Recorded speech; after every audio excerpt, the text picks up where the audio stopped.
तो what is budget? Budget is a statement showing monetary receives and expenditure of the government of the coming year. तो government को किन किन sources से क्या क्या इनकम जनरेट होने वाली है, गवर्नमेंट किन किन पर्पस पे अपने फंड को एक्सपेंडिचर करने वाली है, इसके बारे में जो बताता है उसी को हम कह देते हैं बजट।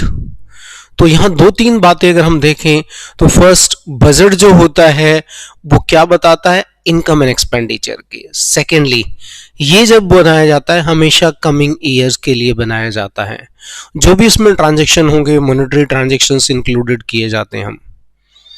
क्लियर है? तो बजट एक स्टेटमेंट है जो गवर्नमेंट के कमिंग ईयर्स में किन किन रिसीव्स को, एक्सपेंडिचर को गवर्नमेंट करने वाली है उसके बारे में जो बताता है उसी को हम क्या कह देते हैं, बजट।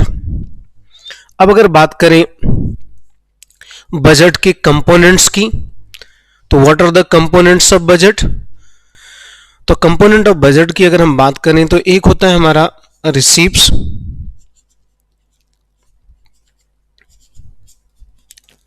और सेकेंड होता है आपका एक्सपेंडिचर।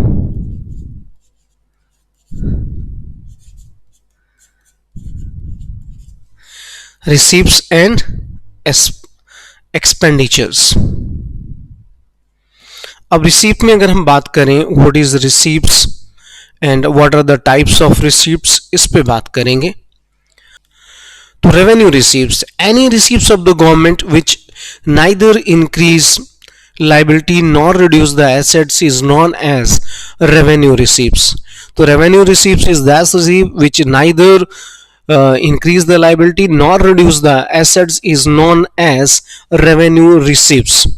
तो मैंने शॉर्ट में कहा कि नो ना हो, ना तो उसकी कोई लाइबिलिटी इंक्रीज करती हो, कोई गवर्नमेंट के पास फंड आए, गवर्नमेंट के पास फंड आने से गवर्नमेंट की जो लाइबिलिटीज है उसमें कोई इंक्रीमेंट नहीं होता।